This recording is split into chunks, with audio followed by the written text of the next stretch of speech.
Title: When We Were Just Strangers. It all began on a rainy afternoon. The kind where the sky feels heavy and everything slows down. Mira stood under a tiny bus stop roof, clutching her soaked journal. She hated the rain, until that day. A sudden gust of wind flipped her pages open, and before she could catch them, someone did. A quiet smile, warm eyes, and the softest voice. You dropped this. That was Arjun. They were strangers, yet something about the silence between them felt familiar. Over the weeks, they kept meeting, on the same route, the same time. Their conversations were gentle at first, like waves brushing the shore. He'd talk about music, she'd talk about stars. And slowly, without either of them realizing, those small talks became the best part of their day. One evening, Arjun showed her his playlist. "This one reminds me of you," he said, playing a soft, haunting melody. Mira didn't speak, but her heart did, loudly. That night she wrote in her journal, "Is it possible to miss someone before they leave? But love is never without its tests. Arjun had to move to another city for work. It's just for a year," he promised. "Wait for me?" She nodded, smiling bravely. But the days felt longer, the songs sadder. Letters turned into texts, and slowly. Silence. A year passed. No messages, no calls, just memories echoing in her mind. Mira tried to move on, but some hearts don't forget. And then one day, under the same bus stop roof, the rain returned. So did he, wet, breathless, with the same shy smile. "I'm sorry," he said, eyes full of stories. "I didn't just come back for the city. I came back for you." She looked at him, tears mixing with the rain, and whispered, "Took you long enough." Part 2. The spaces between us. They stood in the rain, saying nothing, yet everything was being said in the silence. Arjun's hands trembled, not from the cold, but from fear. Fear that maybe too much time had passed, that the love they once held had turned into a ghost. But Mira, she didn't move away. She looked at him, really looked, not as the boy who left, but as the man who returned. They walked slowly toward the old cafe where they used to sit by the window. Everything inside looked the same. The chipped table, the coffee-stained menu, even the same song played in the background. Like time had paused, just for them. Over steaming mugs of chai, Arjun spoke about why he went quiet. The work, the pressure, the loneliness that grew like a wall he didn't know how to break. "I thought I had to become someone before I could be someone to you," he said, voice cracking. "But I was wrong. You were never waiting for perfect. You were waiting for honest." Mira smiled softly. Her heart was still a little bruised, but not broken. "I didn't need you to be perfect, Arjun. I just needed you to stay." He reached for her hand, not with force but hope, and this time she didn't pull away.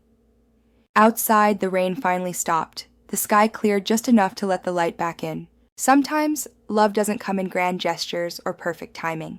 Sometimes, it's two people meeting again, in the same place, a little older, a little wiser, and still choosing each other. Part 3. The quiet kind of forever. Weeks passed, and Mira and Arjun began to write a new chapter, not to erase the past, but to grow from it.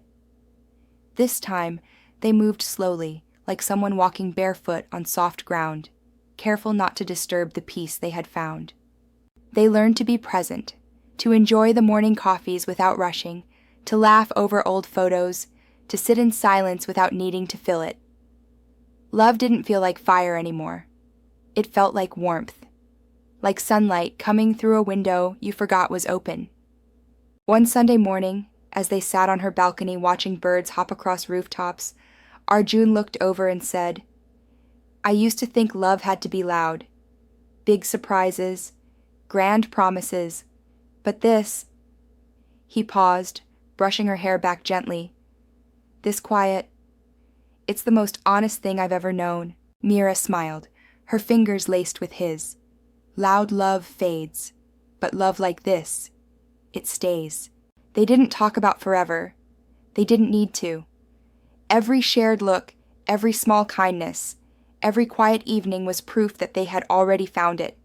In each other, in themselves, in the life they were now building, moment by moment.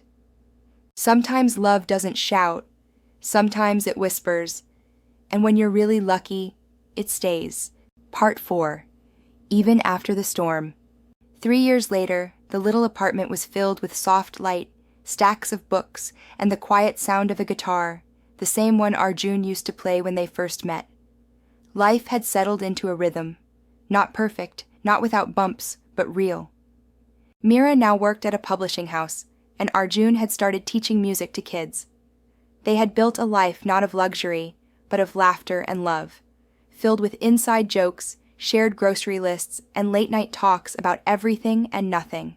But one winter, the storm came. It wasn't loud or dramatic. It came slowly, quietly, like sadness often does. Meera's mother fell sick.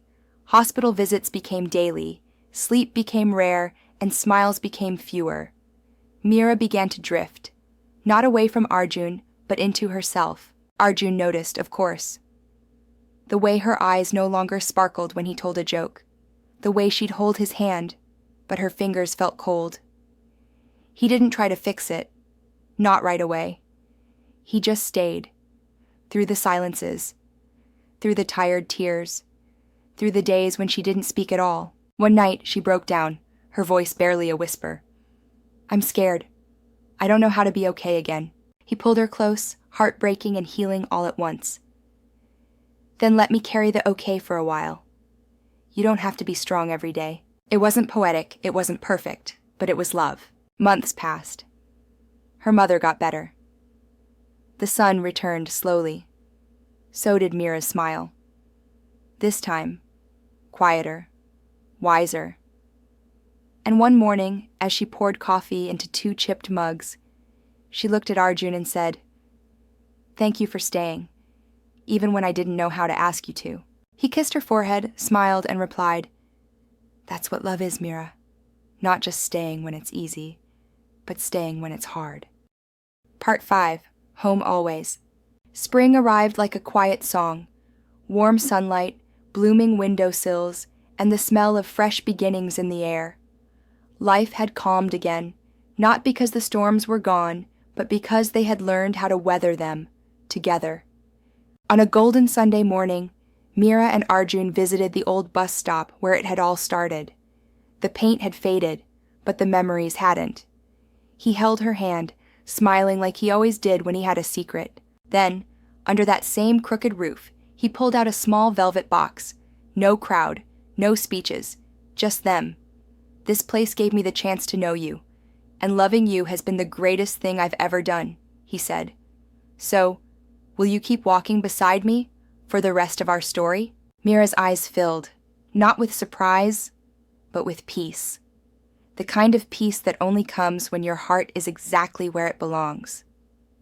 "Yes," she whispered, through a smile and a tear.